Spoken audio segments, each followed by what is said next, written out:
Um, we give all glory and honor to the Most High, kept us through another pagan work day to and from. I pray that He bless your home with some kind of shalom, shalom tonight. We're going to get right into tonight's study, and this is a continuation. Let me get the prayer down. This is a continuation of a Berean discussion we had a few weeks back about our holy covenant and the true path to salvation. And it was presented the idea that if we're worshiping Yah under the wrong covenant and under the wrong priesthood, then our whole salvation is in jeopardy. So we started hashing out some scriptures, and we was going back and forth, and we tabled it to a later time because this topic is so serious, it deserves our full attention. Because like I mentioned last week, learning that we're Hebrews, that we're the natural root of David, and learning to feast and trying to speak our mother tongue the best we can, putting on our set apart garments or the versions that we come up with. That's beautiful. Meeting people from all over the nation, and now we're meeting people thanks to Zoom. We're meeting people across the globe that knows, hey, we are the true house of David, and we've been scattered for punishment.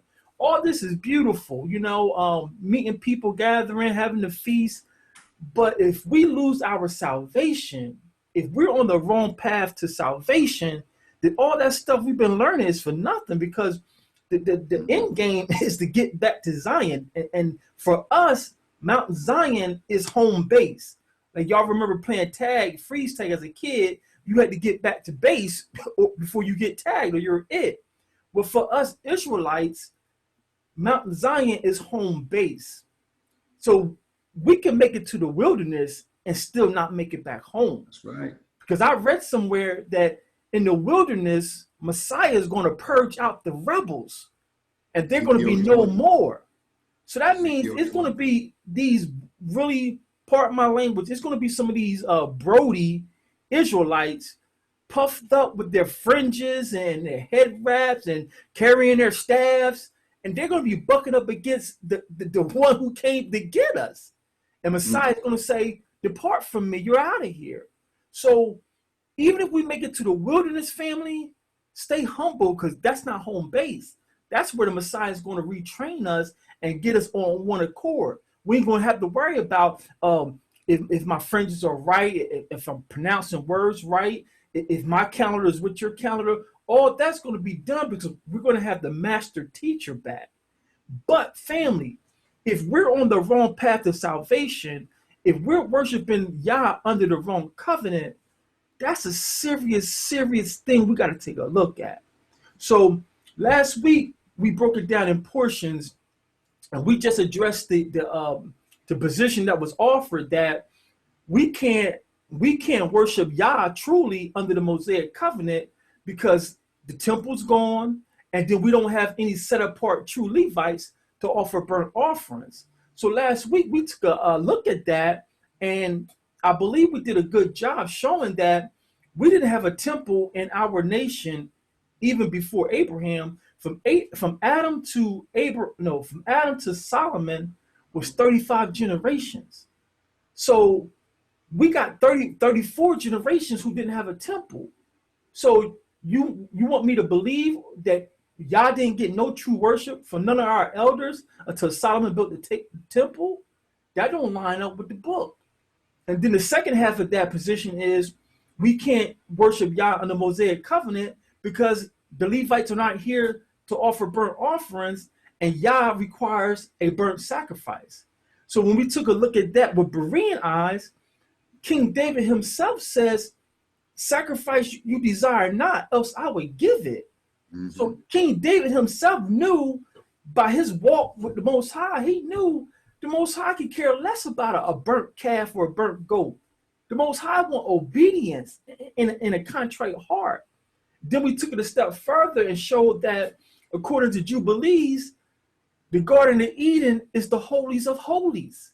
And Mount Sinai and Mount Zion are the holy mounts of the Most High. He says that the heavens is my throne and the earth is my footstool. So no building can contain the Most High Yah. So I believe we thoroughly put out a case that position that we can't worship Yah through the Mosaic covenant, it don't hold up with the text. It don't hold up with the text.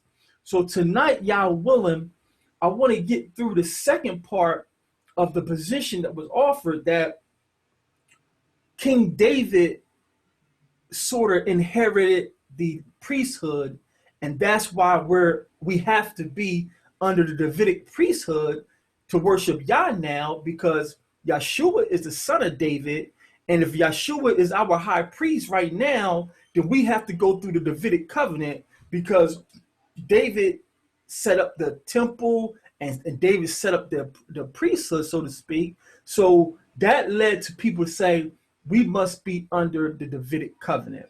And I say this often, and I'm not saying it as a slight because I'm including myself.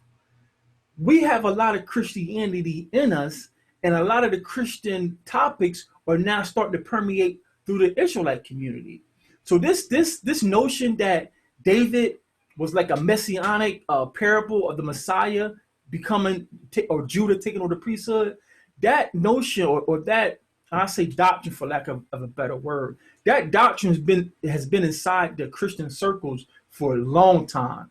And now it's making its way inside the Hebrew community, and we got to take a look at it. Some people get offended when you say, you're teaching false doctrine, and it shouldn't be an offense if you're innocent, because I too in the past have taught false doctrine, because at that time that's where my understanding was at. But as my understanding increased through the power of the Messiah, I learned to correct myself, because there's no pride. Hey, we got that wrong. This is what it really means. So you could teach false doctrine innocently, and then you could also teach false doctrine on purpose, because you don't want to yield to the power of the Messiah. So I pray that everyone who comes in contact with this study will humble their hearts if they've been swept up by this doctrine that we're under the Davidic covenant. So I don't think we're going to finish the topic tonight, because the last portion is the meat. Which covenant and what is the true path to salvation? That's the meat. I think we're going to have to table that for next week. Tonight we want to take a look at, did David inherit the priesthood? And then the second part of that doctrine that's taught, David made his sons priests.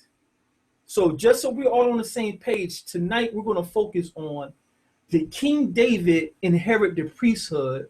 And when he did set up the priesthood, did he make his sons priests? So let's get into the study. As always, please take good notes. If you want a copy of the presentation, I would say wait till we finish, because I'm always adding slides and stuff come to me. But if you want a copy of the presentation, I don't hoard information. It's about the nation, so I can send you a PDF, and you can make your own notes and take your time with your own studies. For those of maybe still new or seeing us for the first time, the Torah Group, we do not indoctrinate whatsoever. We do the best we can to flesh out the information, and we let you go before the Most High with the scrolls and see what you come up with. The invitation is always open. If you find something that's contrary, it's about the nation first. Please send me a text or email. Have your notes lined up. Don't just say, oh, 2 + 2 is not 4. And I ask you, well, why? Or what is 2 + 2? And you can't tell me what it is. All you know is 2 + 2 is not 4.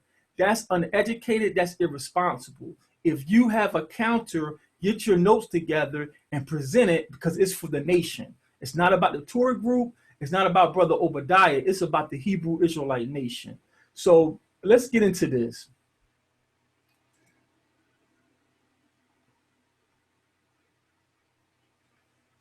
If you have a question and we got like a dead pause that we just had, you go ahead and interject. We'll let the Most High do what he do. So tonight we want to take a look at, or go a little bit further into, what is the true path to salvation? Should we look to the Davidic covenant for salvation, or is our salvation going to be brought through the Mosaic covenant? That's what we're trying to look at tonight, family.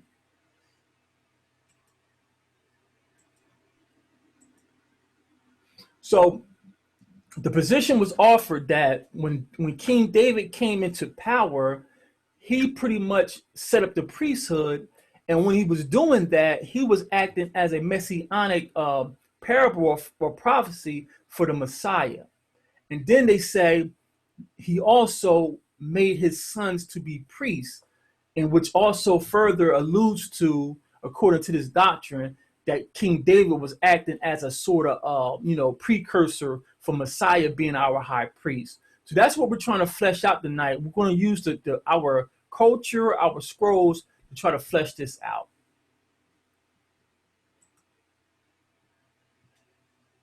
So the first precept we're going to go to that this doctrine is based on is 1 Chronicles 15. And for the sake of time, I won't pull up the online Bible. Got to get used to getting through these scripts. We're going to go to 1 Chronicles 15, verses 1 through 3. 1 Chronicles 15, verses 1 through 3.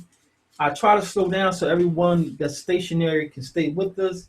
Just, Shema, if you have it. If I hear pages turn, I can hold up for you.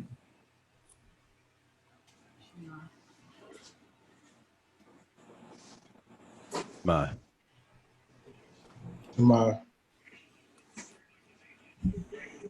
So this is 1 Chronicles 15, verses 1 through 3. And David made him houses in the city of David, and prepared a place for the ark of YAH, and pitched for it a tent. Then David said, none ought to carry the ark of YAH but the Levites, for them have the Most High chosen to carry the ark of YAH, and to minister unto him forever. And David gathered all Israel together to Jerusalem to bring up the ark of YAH unto his place, which he had prepared for it. So we see now David is setting up the temple and all this again. Now let's drop down to verses 12 through 16. 1 Chronicles 15, verses 12 through 16. And he said unto them, ye are the chief of the fathers of the Levites.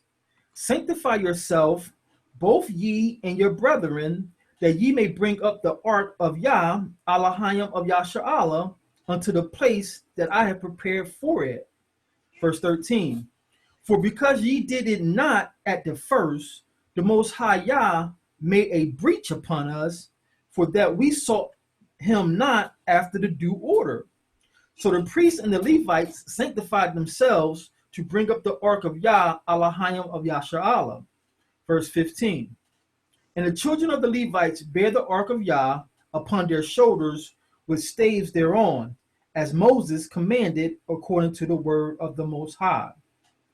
And David spake to the chiefs of the Levites to appoint their brethren to be the singers with instruments of music, psalteries, and harps, and cymbals, sounding by lifting up their voice with joy. So this is the precept that leads to the notion, and I'm not trying to say these brothers are far off with this doctrine, because on the surface, it very well looks like David could be like an archetype for a high priest. But using the Berean method, we go deeper than the surface. So I'm not trying to say these brothers are way out on left field, because on the surface, it sort of looks like you can use David or see David as the high priest. But again, the Berean method, we got to go deeper. So this is one of the precepts. They say, see, David's setting up everything like this. He's acting as the high priest. Let's cross-reference this with 1 Maccabees 4, verses 41. You know what? I'm going to have to do the 1 Maccabees 4:41. I will get the online Bible up. Let me jot these down, because I know everyone doesn't have an apocrypha yet, so it's not a big deal. 1 Maccabees 4 and 41 to 43 and 47 through 50. We're trying to see if King David inherited the priesthood.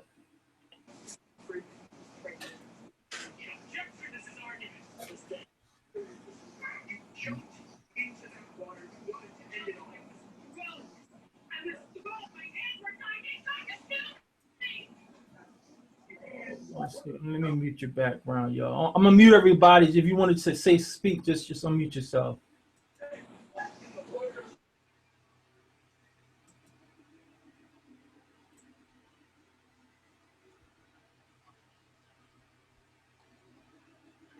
So was that First Maccabees 4:41?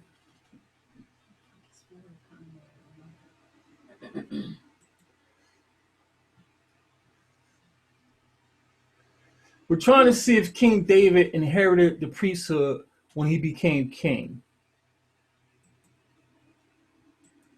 I'm gonna try to make the font bigger for you.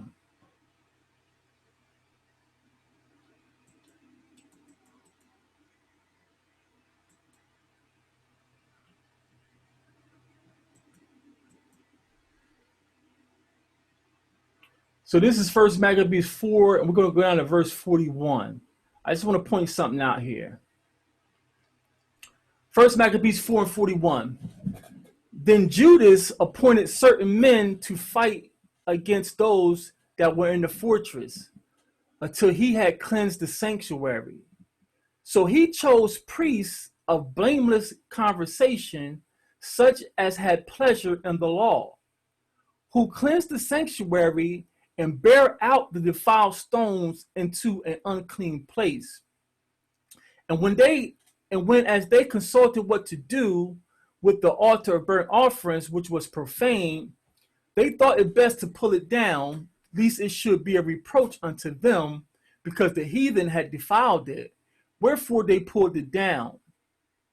Verse 46. And laid up the stones in the mountain of the temple in a convenient place, there should come a prophet to show them what should be done with them. Then they took the whole stones according to the law and built a new altar according to the former. So what's going on in this story, family? This is the period of the Maccabees, and they have just won a battle against the Greek oppressors, and they have reclaimed our temple back. And the Greek oppressors and some of our wicked Israelite fathers have started sacrificing swine and stuff inside Solomon's temple. Now the Maccabees and those who fought with them are cleansing the temple. And the reason why I went here, family, if you're saying that David from the tribe of Judah inherited the priesthood, well, the Maccabean brothers, they are sons of Levites. So in the Maccabean history, they reclaimed the altar and raised up a new altar. So if David was setting up a priesthood, well, these Levites pretty much set up a new altar, and it would seem like the priesthood is swaying back to the Levites. So when we learn things, family, we can't forget what we learned. We're supposed to build upon it. We just can't forget the stones, the foundation laid, and then go somewhere and lay a new foundation. We keep building upon brick, and that's how we get a strong house. So these Maccabean brothers are Levites, and you can do the history on your own. So not only that, let's go back to the presentation.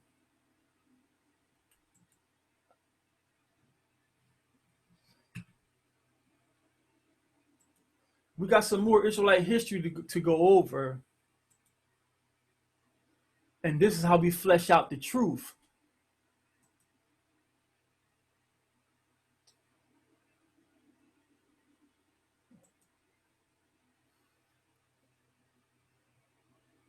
The slavas are on.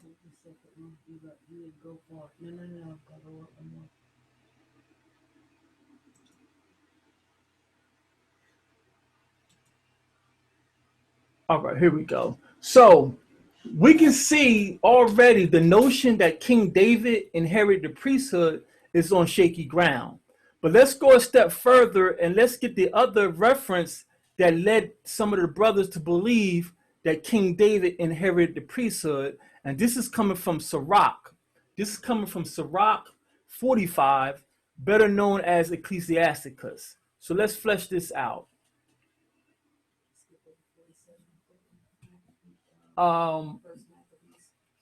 Let's go back and do that since we took the time to notate it. Thanks, Queen. So to finish up that Maccabees, we can just see here, Then they took whole stones according to the law and built a new altar according to the former, and made up the sanctuary and the things that were within the temple, and hallowed the courts. Verse 49. They made also new holy vessels, and into the temple they brought the candlestick, or what we call the menorah, and the altar of burnt offerings and of incense, and the table. Verse 50.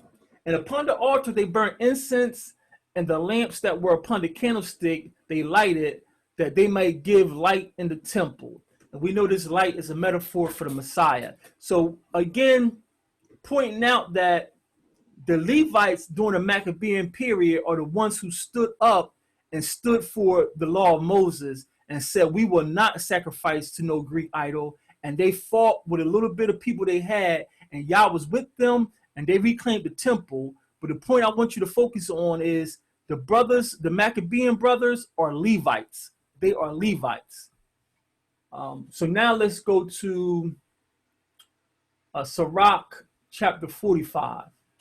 Let's go to Sirach chapter 45, because this, like, again, I'm not saying these brothers are wackos. Like, you know, I'm not trying to insult the brothers, but you just have to go further with your studies. But this is where another precept that led them to believe that King David inherited the priesthood. So this is Ecclesiasticus or Sirach 45. And we'll go down to, we'll start at verse 40, Salakia, verse 24. So this is Sirach 45, verse 24. Therefore was there a covenant of peace made with him, that he should be the chief of the sanctuary and of his people, and that he and his posterity should have the dignity of the priesthood forever. Now, this is talking about Phinehas, but let's continue on here. Verse 25. According to the covenant made with David, son of Jesse, of the tribe of Judah, that the inheritance of the king should be to his posterity alone, so the inheritance of Aaron should also be unto his seed. So the way this is translated has led to confusion. And you get this confusion when you cherry pick. And also, family, these chapter breaks inside our scrolls are not native. Our elders didn't have verses, number verses, or chapter breaks. They just wrote in Hebrew.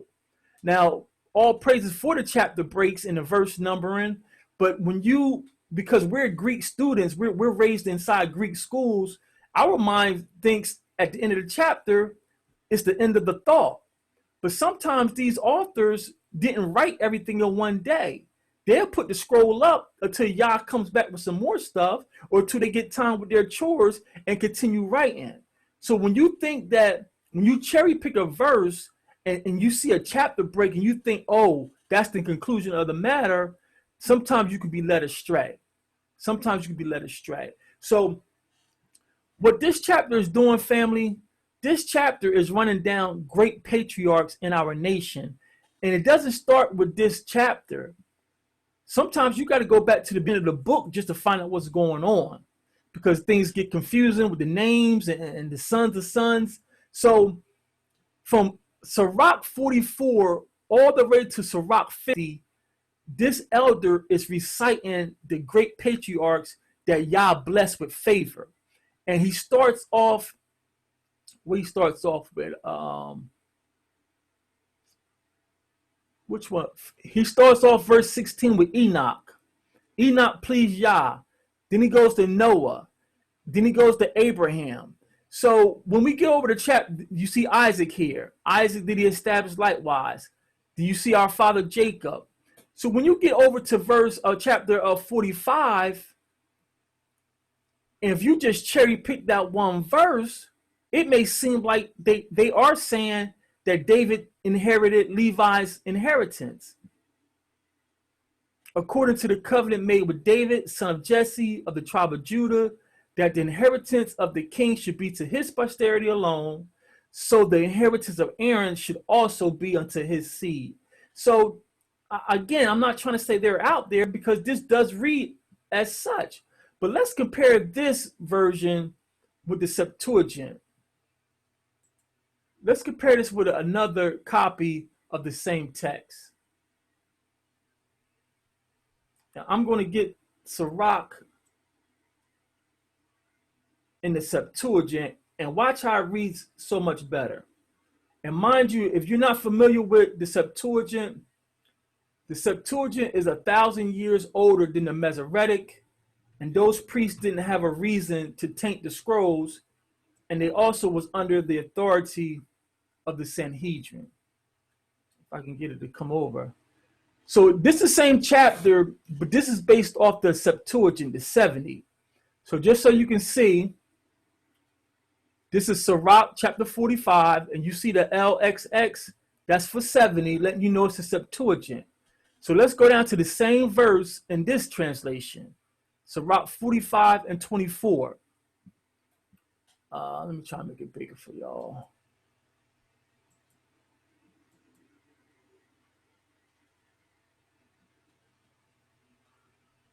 The same verse we read in the Masoretic text based in the Apocrypha.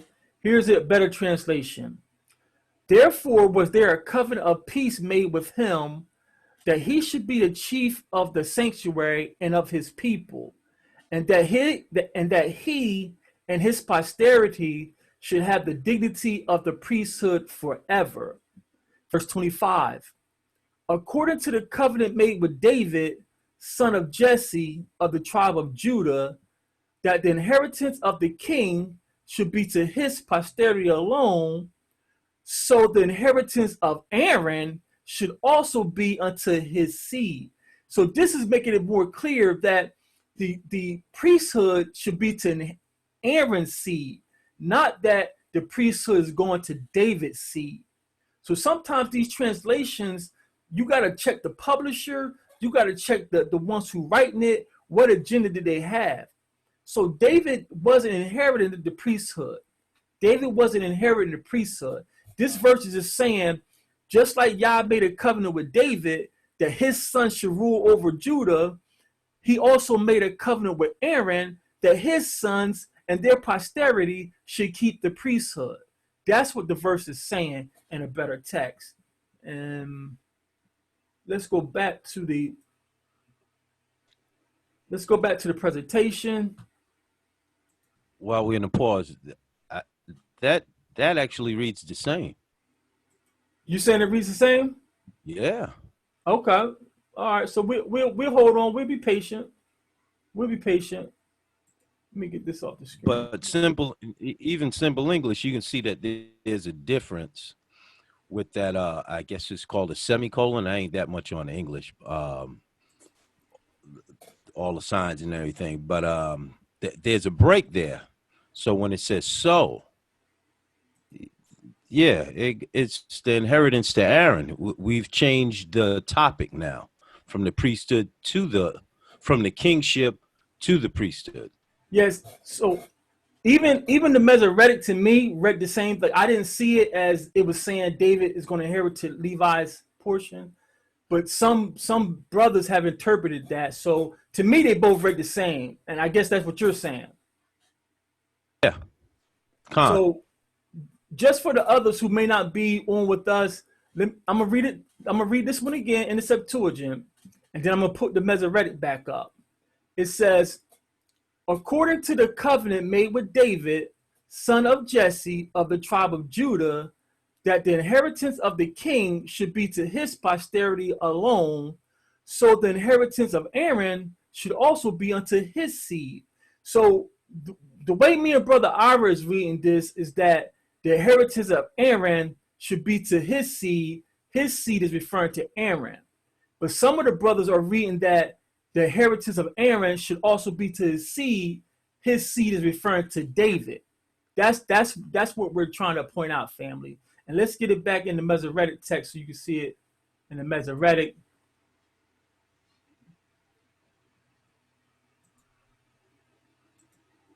So the Masoretic, to me, it reads the same, but I don't want to be biased, and I'm not trying to indoctrinate or influence anyone. But this is how it reads in the Masoretic.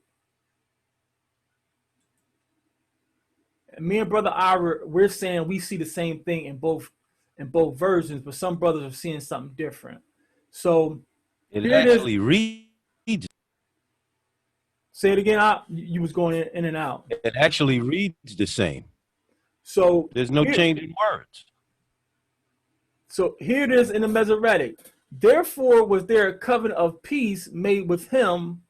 I'm on the wrong one. Sorry, Slakia.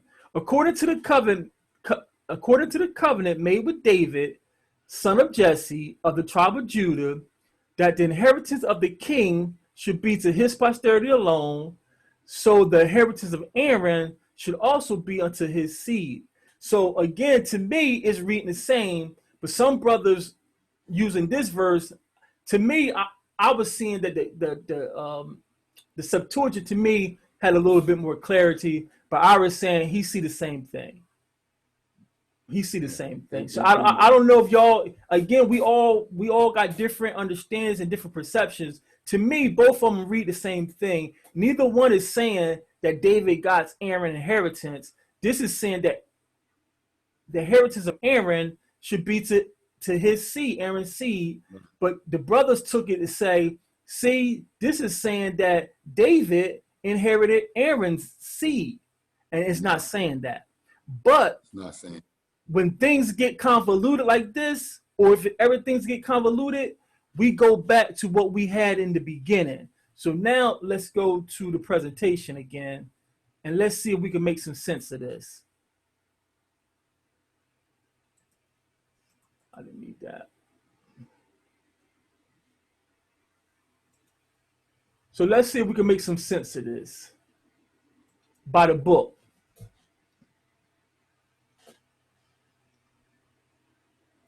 So let's go to Zechariah chapter 12, verse 7. Zechariah 12 and verse 7. I want to point out some future prophecies that's coming to us. And this is why I think some of the brothers like to shout out Judah so much. We got some promises coming to us. Zechariah chapter 12, verse 7. Shema, when you have it. Shema. Shema. Can you help us out with reading? You good to read? You talking to me? Yeah, you sound good. How am I sounding? Pretty clear on this end. The Most High also shall save the tents of Judah first, that the glory of the house of David and the glory of the inhabitants of Jerusalem do not magnify themselves against Judah. So this is a promise to us, and you see most around the world, we know we're Judah because Judah was prophesied to go into captivity. That was the punishment for Judah. We did more wickedness than northern Israel. I know people like to brag about Judah, but according to the Most High, we did worse than the 9.5 tribes, because the Most High said the 9.5 tribes had wicked kings that forced idol worship on the people. But us, our people, we forced the kings to commit idolatry. So that's why the Most High says, I got to put y'all in captivity. But this promise to us is saying, I'm going to restore Judah first, so the other tribes don't vaunt themselves and boast themselves over Judah. So even when this prophecy gets fulfilled, Judah still doesn't get the priesthood. We're just being raised up first because we're the war tribe. We're the war tribe. So I just wanted to point that out. Even though we're going to be raised up first, and y'all see it around the world, Judah is standing up everywhere. But we still don't get the priesthood, though. Nah. So let's get some precepts to support what we're saying. Come on, Zone, we can do this. So now we got to go over some Israelite history. Let me see this slideshow going on.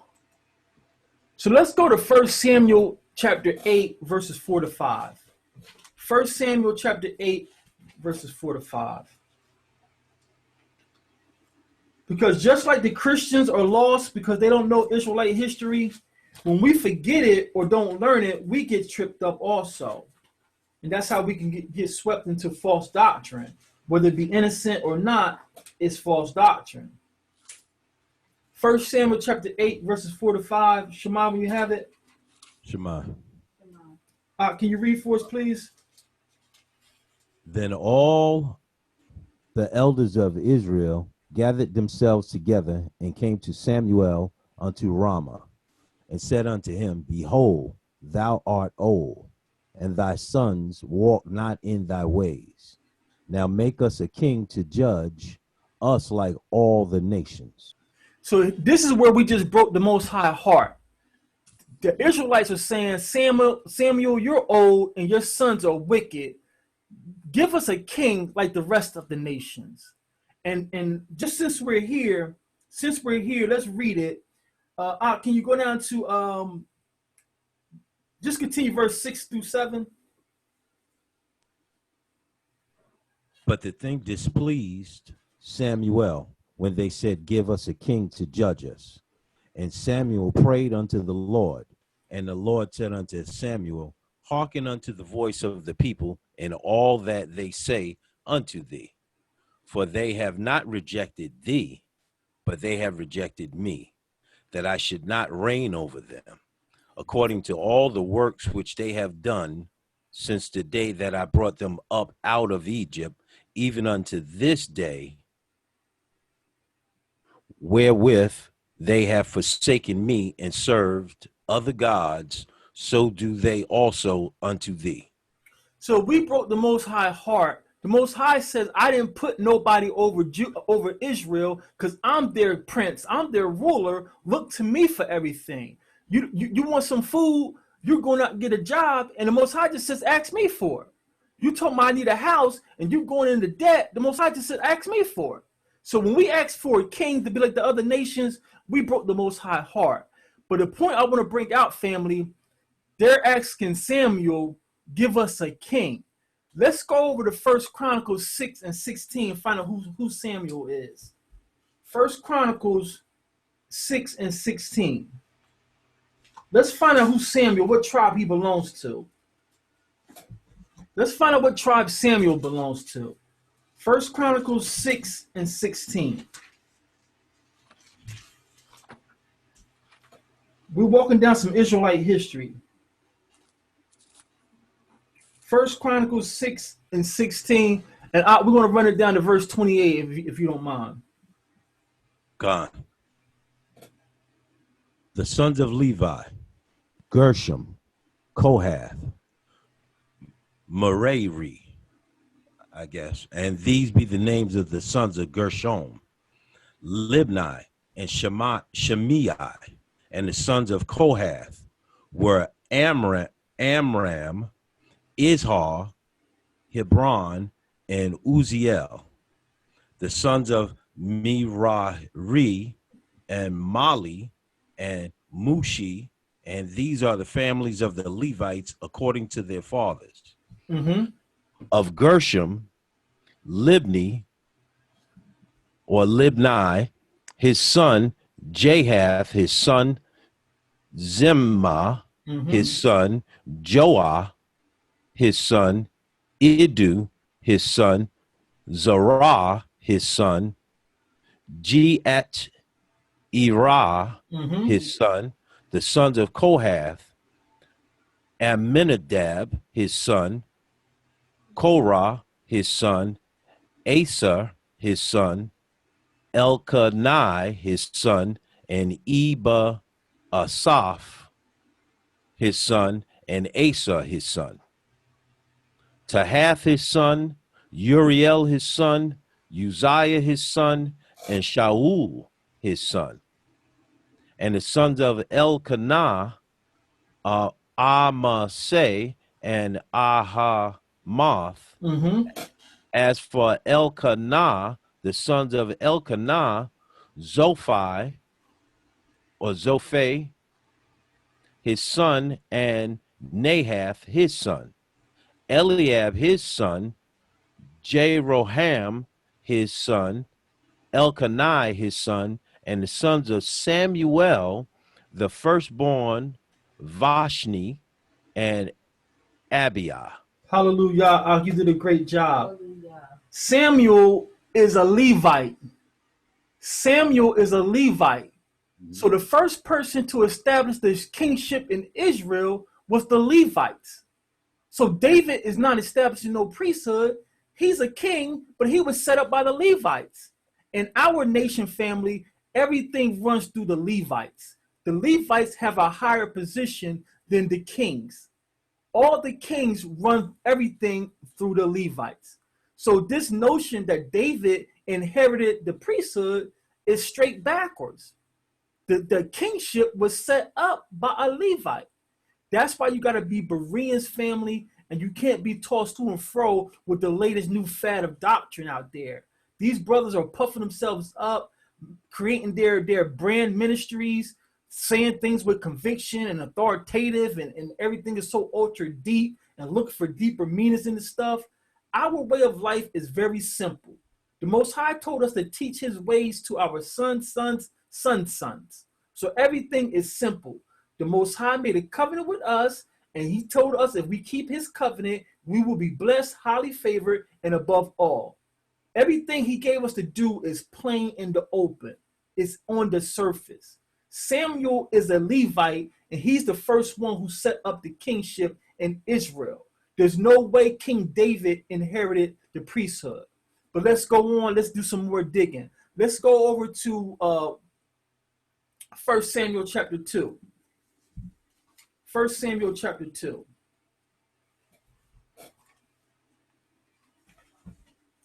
1 Samuel chapter 2 out, and we're just going to pull verse 11, and then we're going to drop down to 18.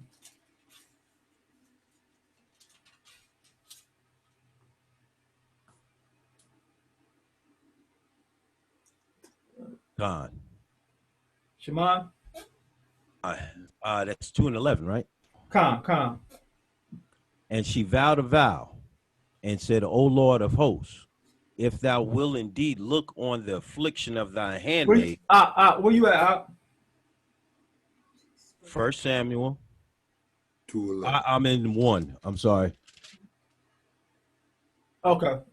No worries. 11. And Elkanah went to Ramah to his house, and the child did minister unto the Lord before Eli the priest. Now, this child they're referring to is baby Samuel. Samuel, as a child, is ministering before the Most High. Now, this kills two birds with one stone. This doctrine that Messiah didn't start his ministry until he was 32, family, anytime that you're giving someone the Most High's word, you're ministering to that person. You don't need a microphone. You don't need an ephod. You don't need a turban on. You don't need a mitre on. When you give someone, thus saith the Most High, you're ministering. So Samuel is ministering as a child. As a child. We never can read where the sons of David, I'm getting ahead of myself, but we never can read where the sons of David ministered before the Most High. So if the sons of David is nowhere recorded that they ministered before the Most High, you can't say that David made his sons priests. But I'm getting ahead of myself. Let's drop down to verse 18. Verse 18. Verse 18. But Samuel ministered before the Lord, being a child, girded with a linen ephod. So that's all we need. If you never put on the priestly garments, you're not a set apart priest. All of us brothers, most of us come from Judah. So we're supposed to be the priest of our homes. Our wives, when we're not there, they're the priests. But to be to serve in the temple, you must come from Levi. You must come from Aaron. You must come. That's the way these brothers teach these doctrines. They make the Most High and the Messiah look like schizophrenics. Let's go on. Let's go on to the next slide. Let's go to the next slide. I don't want to get somebody recommended a scripture. Thanks, Elder. What we got there? That's Sister B. She wants to review Zechariah 11 and 7 through 12. Let's go back and pick up Zechariah 11 verses 7 through 12. Thanks, Sister B.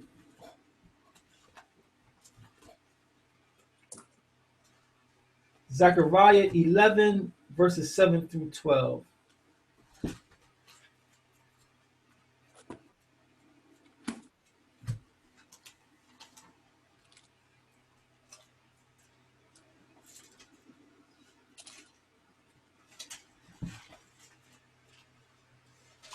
Give me a second. Take your time. Take your time. I will be the first to admit, family, having these digital Bibles make you lazy. I grew up in the Sunday school era where you knew the books backwards, but these digital apps make us lazy. So she wants to pull Zechariah 11, verses 7 through 12. Shema. Wow. Read. And I will feed the flock of the slaughter, even you, O poor of the flock. And I took unto me 2 staffs, and one I called beauty, and the other I called bands, and I fed the flock. 3 shepherds also I cut off in 1 month, and my soul loathed them, and their soul also abhorred me. Then said I will not feed you that dieth, let it die, and that is to be cut off, let it be cut off, and let the rest eat every one the flesh of another. And I took my staff, even beauty, and cut it asunder, that I might break my covenant which I had made with all the people. And it was broken in that day. And so the poor of the flock that waited upon me knew that it was the word of the Most High. And I said unto them, if ye think good, give me my price, and if not, forbear.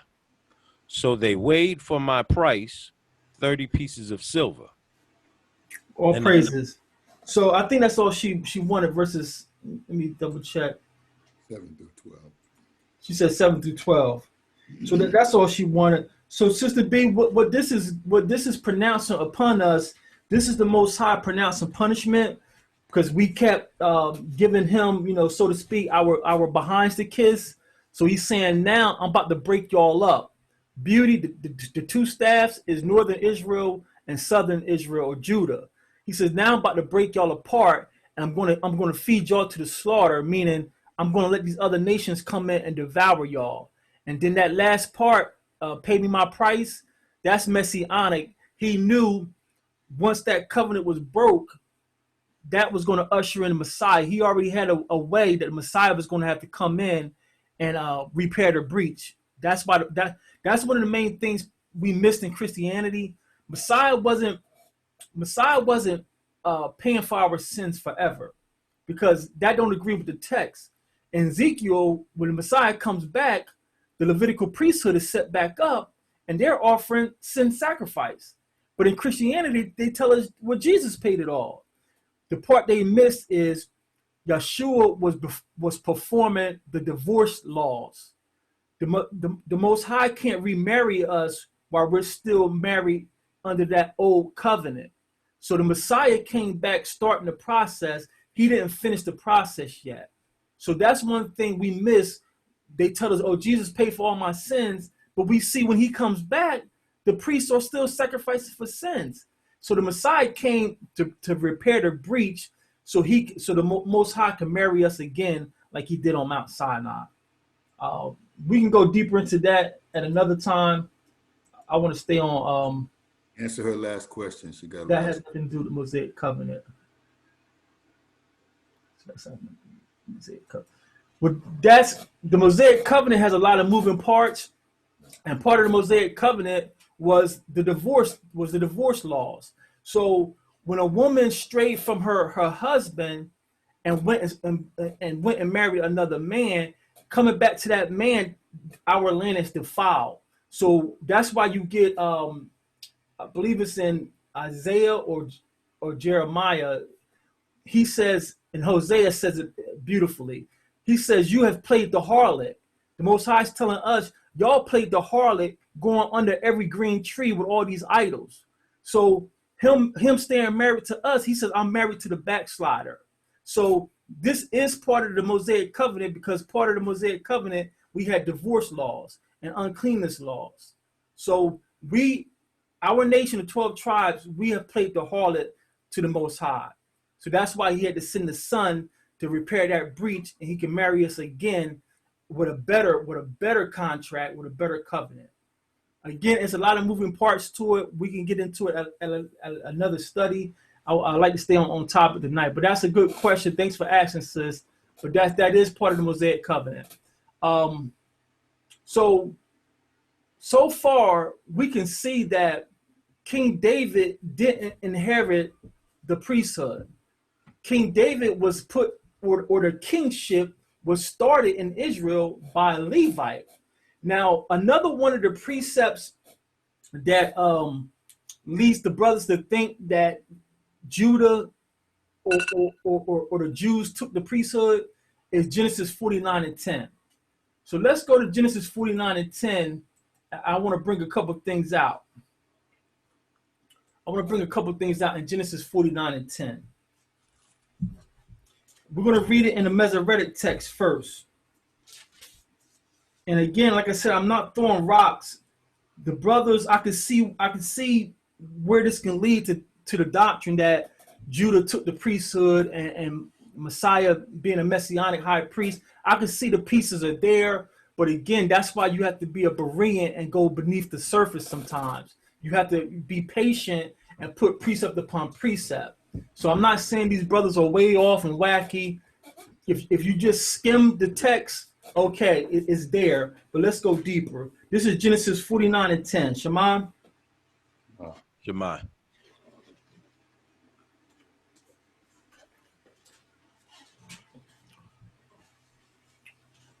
You're reading from the Septuagint first? No, we're going to read from the Masoretic first. I'm sorry, from the Masoretic first. Okay. The scepter shall not depart from Judah, nor a lawgiver from between his feet, until Shiloh come, and unto him shall the gathering of the people be. So most of us believe, and I do, that Shiloh is referring to the Messiah. So this verse is in the Masoretic. He's saying the scepter shall not depart from Judah, nor a lawgiver from between his feet until Shiloh comes. Well, that phrase from between his feet, that's a Hebrew idiom. Between his feet, what's between a man's feet? His loin, his reproductive organs. So being Bereans and knowing our culture, let's read this again. Now we know this is a Hebrew idiom. The scepter shall not depart from Judah, nor a lawgiver from between his feet or from between his loins.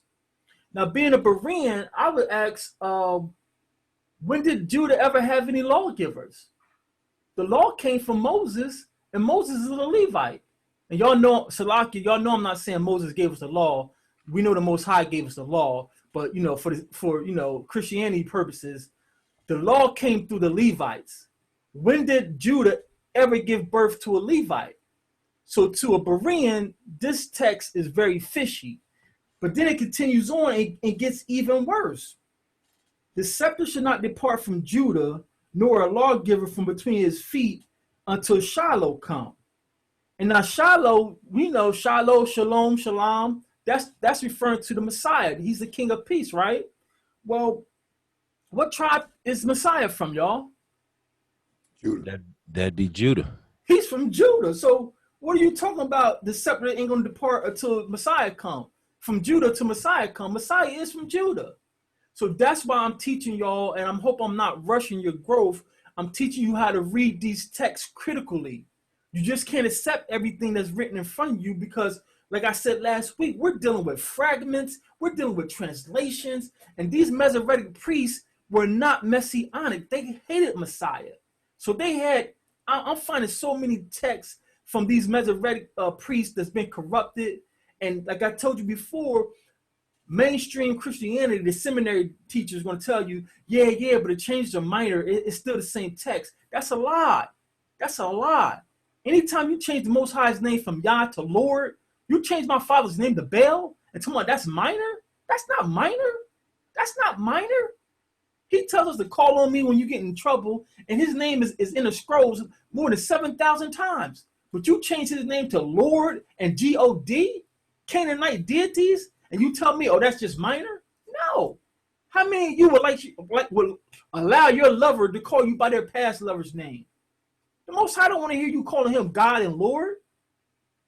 The perfect verse to go to and to expose false doctrine, I'm getting worked up, is Jeremiah 23:23. I think it says something like, and the prophets make my people forget my name for Lord, for Baal. So if I use Lord for the Most High's name, that verse will read, I'm saying Jeremiah 23:23, jot it down. You make my people forget my name, Lord, for Lord. Because that's what Lord means, Baal. That's why you got to be Bereans, and everything non-Israelite, we shun it. Not trying to be special or different. If it didn't come from a righteous Hebrew, a righteous Israelite, we shun it. Because a lot of brothers are picking up things saying it's from the sages, but we had wicked sages. So just because it's from Israel, just because it's from an Israelite, don't mean you should be practicing it. You have to be Bereans, family. So let's take a look at Genesis 49:10 in the Septuagint and show you how it reads in the Septuagint. Yeah, what you got there? It's saying, am I a God at hand, saith the Lord, and not a God afar off? Go down to verse 27. Which think to cause my people to forget. Oh, so it's Jeremiah 23:27. Let me read it for the people. So Queen just went and picked it up. She's being a Berean. This is Jeremiah 23, verse 27. And this is how you know the Masoretic text is corrupt. This is Jeremiah 23, verse 27. Which think to cause my people to forget my name by their dreams, which they tell every man to his neighbor, as their fathers have forgotten my name for Baal. So if we've forgotten his name and his name is Lord, he said, you forgot my name for Baal. So to put this in their translation, you're forgetting the Lord for Lord, because that's what Lord means, Baal. The seminary preachers try to say, well, Lord just is an old word for husband. I'm not calling the Most High anything that we call Baal. So if you found that the dummy in French means a hunk or handsome, would you like your wife to call you dummy? So you can miss me with that. Lord means husband. I'm not calling the Most High anything we call Baal. That was Jeremiah 23, verse 27. I'm tired of playing with these false prophets. I'm tired of playing with them. So let's get Genesis 49:10 in the Septuagint. And note how much better it reads and how much more it makes sense.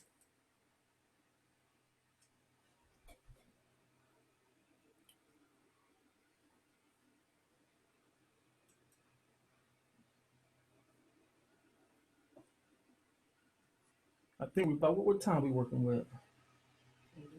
Okay. Genesis 49.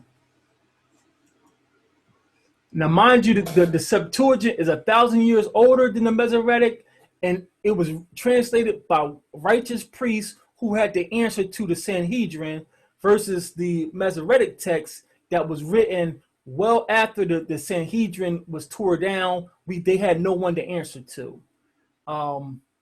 Genesis 49:10. It's kind of small. Can you see that?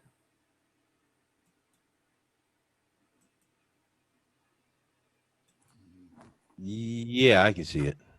I'm trying to get it bigger. I don't want it to crash. It's good. It's good? All praise. It's good. So this is Genesis 49:10 from the Septuagint. Oh. I'm sorry, it's jumping around. It's jumping around now. All right. Okay, go ahead. A ruler shall not fail from Judah, nor a prince from his loins, until there come the things stored up for him, and he is the expectation of nations. Did y'all read anything about a lawgiver? No. No. And that makes more sense. A ruler should not fail from Judah, nor a prince from his loins. Prince is just a Hebrew word, and the Hebrew is shar. And you hear shar in our name, we're Yashar Allah. We are a nation of rulers or nation of princes ruling like the Most High. So this makes more sense. A ruler should not fail from Judah, nor a prince from his loins, until there come the things stored up from him, and he is the expectation of the nations. Now, go ahead, Elder. That Messiah coming through Judah, right? There you go. Verse 11 is talking about the Messiah. Verse 11, binding his foal to the vine and the foal of his ass to the branch. He shall wash his robe in wine and his garment in the blood of the grape. Who is this coming from Basra with his garment dyed red? This is messianic. This is talking about our king coming from the loins of Judah. Nothing about a lawgiver. So let's get one more. I got one more version, and this is coming from the Syriac or the Peshitta, and the Peshitta is even older than the Septuagint. So let me drag this up. What's the name of that? How you spell that? The Peshitta? That's a version? Yeah, this is what Northern Israel had in their land. So this is, if you Google the Syriac Old Testament, or I can send you the link, because you could download these. I just downloaded Genesis before class. You could download all the books of the Bible, and this is from the this was translated from the Syriac that they had in Northern Israel. So let me scroll down to Genesis 49. And this is, I forgot how much older it is than the Septuagint, but this is older than the Septuagint. I'm going to make it bigger too, best I can. Where's the tab at? You said Genesis 29 or 39? We're going to Genesis 49. 49:10. Sorry, Just 49. And just give me by tomorrow evening. I'll email y'all these links so y'all because you could download. You see these arrows right here. You could download this right to your computer, book by book if you want. So this is Genesis 44. Yeah, you have 40. Yeah. 47. I'm gonna make it bigger. I know it's hurting my eyes. I'm just looking at the numbers. 47. Keep going. Yeah. It's clear, killing my eyes.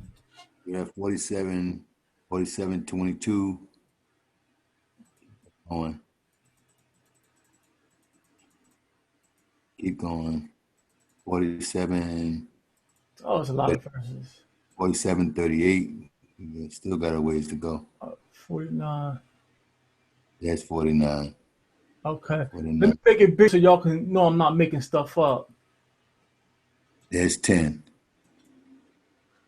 49, 9, 10. Oh, it's small handwriting. Let me know when y'all can see it. 49 and 10. Okay, that's probably the best we're gonna get it, y'all.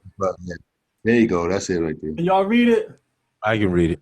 Okay. Yep. This is Genesis 49 and 10, and this is from the Peshitta. The Peshitta is it's Aramaic, but family, don't fall victim to that Aramaic stuff. Aramaic is Hebrew. Aramaic is come from Aram. Right. Aram is a son of Shem. So he's our great uncle. So Aramaic is Hebrew, family. It's just a different dialect. That's all. So this is Genesis 49 and 10 from the Peshitta. Peshitta is a Hebrew word that means just a simple text. And this is what it says, Genesis 49 and 10. Read for us out, please. 49 and 10. The scepter shall not depart from Judah, nor the ruler's staff from between his feet, until Shiloh comes, and to him shall be the obedience of the peoples. Anything about a lawgiver? Nothing. And this makes more sense. The scepter is not going to depart from Judah until Shiloh comes. Well, some of that got lost in translations because Messiah is from Judah. So the scepter is not departing from Judah. It's just going to the Messiah. He is from Judah. Right. but it says nothing about a lawgiver. Mm-mm. The Masoretic priests who became Talmudists, they put that in the Masoretic text to keep control of the people. And our brothers have got swept up with that verse saying, see, this is messianic, and that's why King David is the priest, and the priesthood goes through King David. Now you done ran off in air behind a tainted scroll. We got two witnesses that's the Septuagint. I know it's like 1,000 years older than the Masoretic. This Peshitta is I say probably like 2,000 years old. So we got two witnesses against that Masoretic. Nothing about a lawgiver coming from Judah. Judah didn't birth the Levites. That's why we got to be Bereans, and we can't be hasty and jumping on everything shiny. And, oh, man, he's powerful. And, oh, that's a great breakdown. And, oh, man. Don't get caught up in these shiny things. You be Bereans, and you find it for yourself. But you got to take a step further, family. Some of these translations are translated by the Catholics, some worshipers. You got to find out who the publishers are. That's how far removed we are from our landmarks because of breaking the law. So I'm sorry it takes all this, but that's how much we messed ourselves up believing the Most High's laws. So we got brothers running off with false doctrine, talking about if you're not under the Davidic priesthood, you're losing salvation, and you just. Let's continue on, family. Let's wrap this up for the night. You have a question in the comments. Okay, let me see. Are there any translations that use the Septuagint only? I found one because I can't read Greek. The one I have is by a man named Brethern, Brenton. His copy of the Septuagint is what they call parallel. It has the Greek on one side of the page and it has the English on the other. But his translation is not even the oldest. The oldest one I can't find. There was one man who I think he translated his maybe like 100 years before Britain did. But if you get Britain, Brenton, it's a hard copy. I got off Amazon. I can't remember the price, but his got the Greek on one side and then the English on the other side. And the thing about the Greek, you could parse it out and put it into Google Translate to see what it's saying. So that's what I do a lot of times. So I'm learning a little bit of Greek, but I'm trying to really learn the Hebrew. Anything non-Hebrew, I hate it. But if you want to get the Septuagint, try to get Britain's copy. Can I say something? Yeah, go ahead. Part of the getting it a little mixed up is also rightly dividing the book. So when here you go. But no, I'm just saying. But like in Deuteronomy, when they talk about when Moses says, I think it's Deuteronomy 18:15. And this is where they try to line up Moses with our Savior. Moses was a Levite. Right. Our Savior is from Judah. But It says the Lord God the Lord, well, the Most High, your Elohim, will raise up for you a prophet. That's the key word. Like me from among you, from your countrymen, you shall listen to him. It's the prophet part. Right. You understand? But they take that as the whole identity from the family and everything. No, Moses was not our Savior. He was a prophet. So our Savior was also a prophet. And that's just one title. But that doesn't encompass everything that he stood for. He was the king and the high priest. Our Savior was. Calm. You're right on point. And again, not to influence or try to indoctrinate, but me personally, that's why I do my best to learn our mother tongue, because prophet to a Christian means someone who prophesies, someone who tells the future. Prophet for the Israelite man is a nabah, someone who's sowing the seed of the Most High. So when me and you go out and we teach the people, hey, you know, the Most High says that he loves his people, we're acting as a Nabah. We're prophets. That's all prophet mean to the Israelite. It don't mean that you're laying on hands and hiko mohandan and all this foaming at the mouth that we learn in Christianity. So we in Acts, go to Acts. He tells them, you are sons of the prophet. You are all children of the prophets. So if our parents are prophets, what that make us? We're prophets. It's just that having that Christian mind, we think prophet, I got to be prophesying something. In Israel, they're called seers.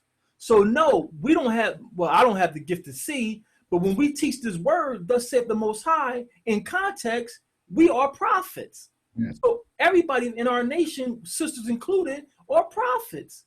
When our sisters tell people, yeah, the law's not done. Yeah, I wrap my hair at the honor of my father.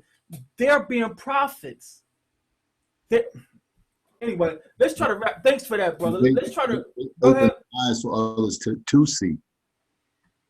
You was breaking up, Elder. I said they open the eyes when we prophesy and we speak, we open their eyes to see the truth. Hallelujah. All praises. Hallelujah. So the last portion of the class, and we're going to wrap, is I think we got enough precepts. And again, family, when I teach, I don't want to load y'all down with all the precepts to prove something. We'll be all night. But this is enough to springboard for you to go further. Based reading our scrolls in context, there's no way David inherited the priesthood when he became king. The priesthood was established by a Levite.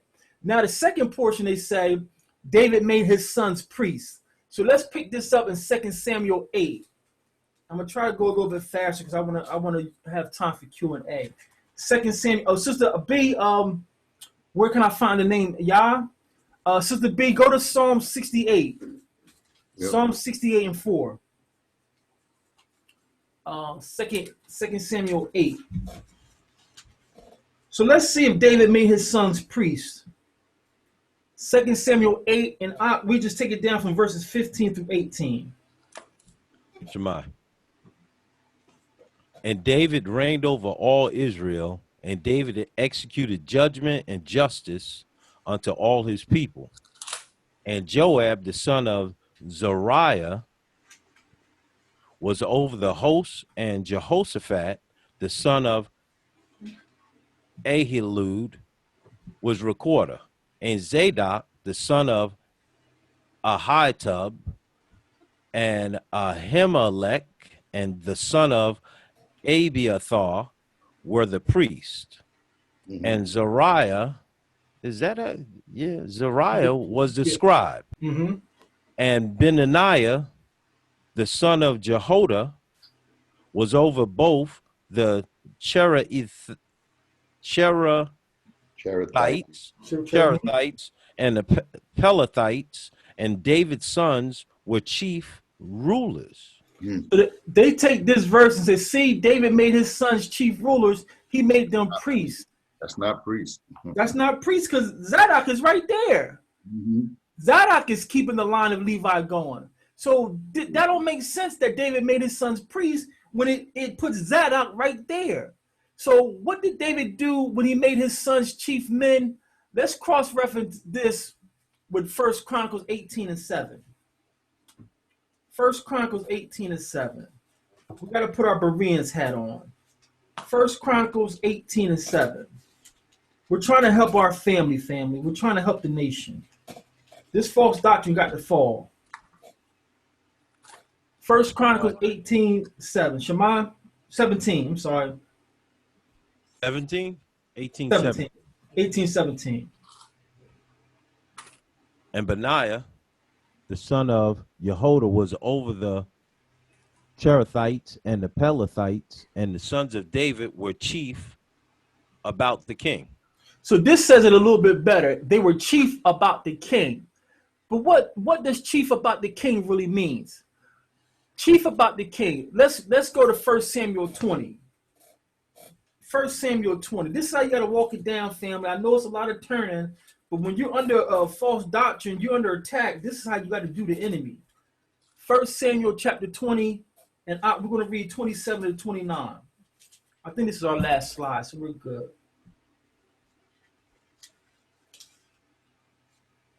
Shema.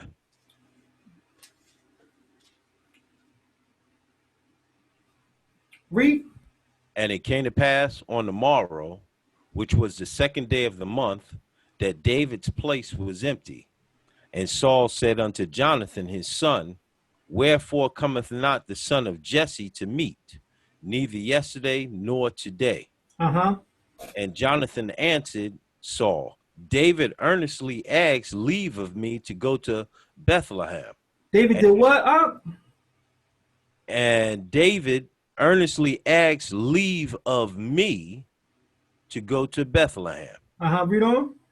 And he said, Let me go, I pray thee, for our family have a sacrifice in the city, and my brother, he have commanded me to be there. And now, if I have found favor in thy eyes, let me get away, I pray thee, and see my brethren. Therefore he commanded not unto the king's table. He cometh not. Therefore he cometh not unto the king's table. Verse 30, just for context, verse 30. Then Saul's anger was kindled against Jonathan, and he said unto him, Thou son of the perverse, rebellious woman. Cussing him out. So Saul is our king. Israelite history here. Saul is our first king that Samuel sanctified, a Levite. And his son, Jonathan, is telling him, Dad, king, I gave David permission to go to his family. Well, why? How could Jonathan give David permission? Because Jonathan is the son of a king. He's a prince. A prince comes with power. That's the same thing David did to his sons. He didn't make his sons priests. He gave them power because they're princes. And David's daughters are princesses. Those are titles that come with authority. So David didn't make his sons priests. They became rulers in court matters and around the king's business. You got to be Bereans, family. And this goes back to the Sanhedrin. We won't, for the sake of time, we won't go there, but it's on the screen. When you go back to Exodus 18, verses 25 to 26, the first Sanhedrin that Moses set up, it was chief men throughout Israel, men who had good reputations, wasn't liars, drunkards. Right. They wasn't all Levites. It wasn't until later when the righteous elders died that the wicked Levites tried to take control of everything, and you had to be a Levite to be a Sanhedrin. Before, the original Sanhedrin were righteous men, sort of like we're doing now in different assemblies. You got wicked assemblies and you got righteous assemblies. So the righteous assemblies will be elders. We're the Sanhedrin. And that's what David did to his sons. He made them rulers, not priests. Now, another piece of Israelite history, and I think we can wrap here. David grew up without the Torah, family. David grew up in a time in Israel where the righteous elders, Joshua, Phinehas, Eleazar, had died. And you can read that at the end of Joshua and at the end of Judges. And from the time when they died, it says, and everyone did what was right in their own eyes. That's why David had all those wives. He didn't know he wasn't supposed to have all those wives as a king. That's why the Most High didn't kill him. So being that David didn't know everything, he had Nathan the prophet, the elder, guiding him. And Nathan the prophet is right there. When he slept with Bathsheba, who went and gave him that word? Nathan. Nathan said, the Most High saw what you did. So David being a young man coming up, ruling, Nathan was his guide. Nathan helped him set things up. Now, David might not, let's just entertain for a second that David didn't know and he made his sons priests. Let's go to Numbers, and we're going to close out here. Let's go to Numbers and number 16. Because if David didn't know the history, Nathan surely knows the history. Let's go to number 16. Number 16. We're gonna jump around a little bit if you don't mind. We'll start at verse 8 through 10. Number 16, 8 through 10. Shema. Shema, Shema. read. 16:8. Mm-hmm. And Moses said unto Korah, hear I pray you, ye sons of Levi, seemeth it but a small thing unto you that the Elohim of Yasharal have separated you from the congregation of Yasharal to bring you near to himself to do the service of the tabernacle of the Most High, and to stand before the congregation to minister unto them. So Moses is saying, hey, this ain't nothing light. This is a big deal. Y'all should be happy. Read on. And he have brought thee near to him, and all thy brethren, thy sons of Levi, with thee, and seek ye the priesthood, for which cause both thou and all thy company are gathered together against the Most High, and with Aaron that you murmur against him. So and Moses, what is Aaron? Sorry. Yeah. So Moses is checking the tribe. Well, let me slow down here. Mhm. Levites are made up of different sons. So Korah comes from a different line. But the priest who got the assignment to serve as temple priest came through Aaron. So Korah is feeling himself saying, we want to serve in the priesthood too. And Moses is saying, listen, Yah has called you and your brothers to him. And just because y'all don't serve in the temple, I mean, in the priesthood, y'all light candles, y'all burn incense. You should be happy. This ain't no busy work. But Korah getting puffed up like, no, I'm a son of Levite. I want to serve in the temple too. I want to be a high priest too. Let's drop down and find out what happened. Let's go to verse 19 through 32. 19 through 32. Come. And Korah gathered all the congregation against them unto the door of the tabernacle of the congregation, and the glory of the Most High appeared unto all the congregation. And the Most High spake unto Moses and unto Aaron, saying, separate yourselves from among this congregation, that I may consume them in a moment. You know, you laugh, you talk about, there go mercy and there go grace for Moses and Aaron.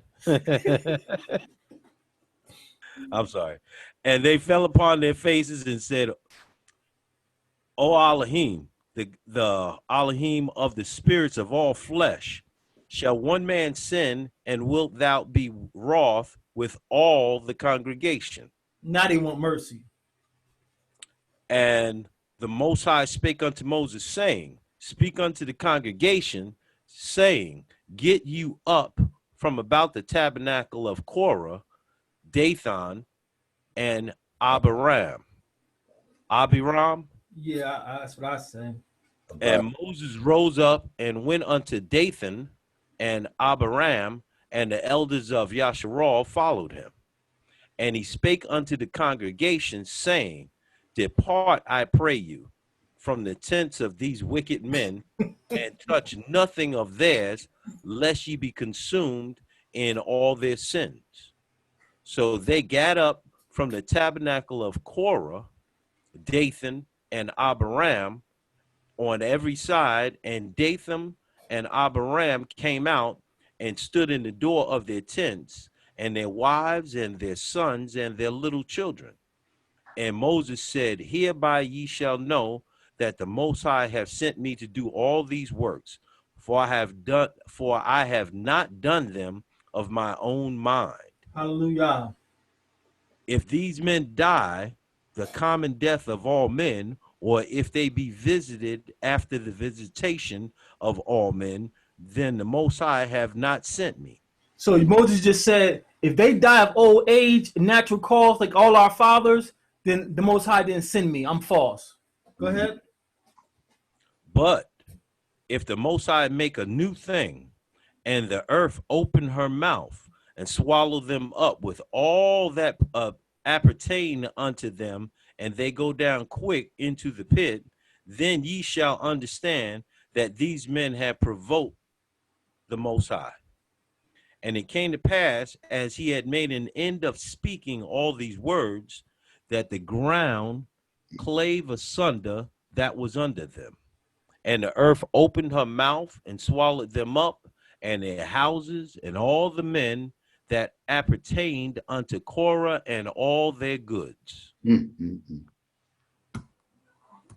Family, you can play around with the Most High if you want.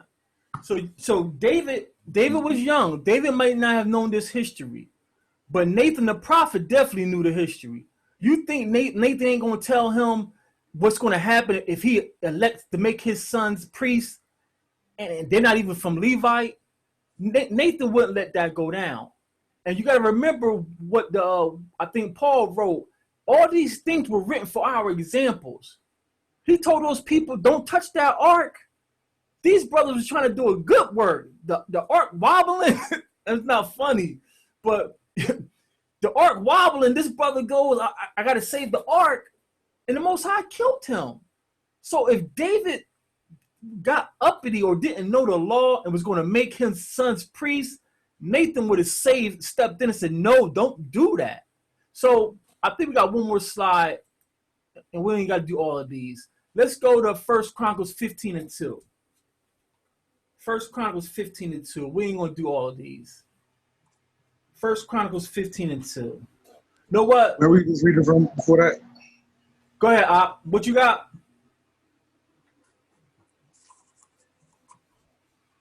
I was asking where were you reading from before that? I was multitasking. Oh, that was coming from we just read number 16. Number 16 verses 19 through 32. Shema. So let's pick up 1 Chronicles 15, and I share a presentation when we done next week, family. So don't worry about writing down all the scriptures. 1 Chronicles 15 and 2. Shema. Read.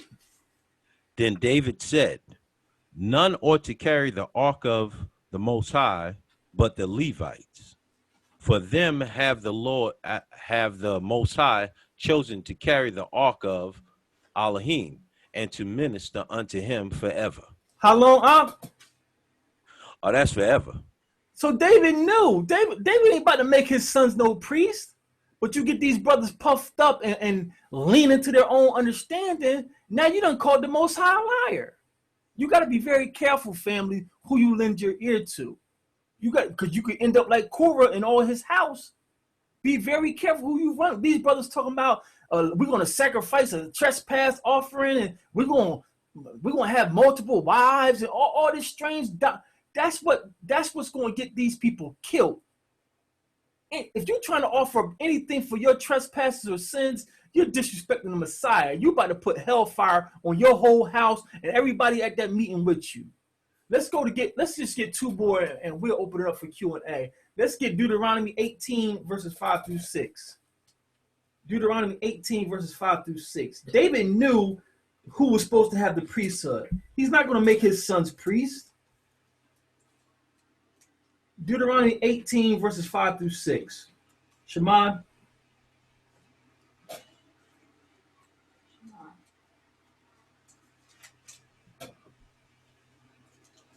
Shema. Read.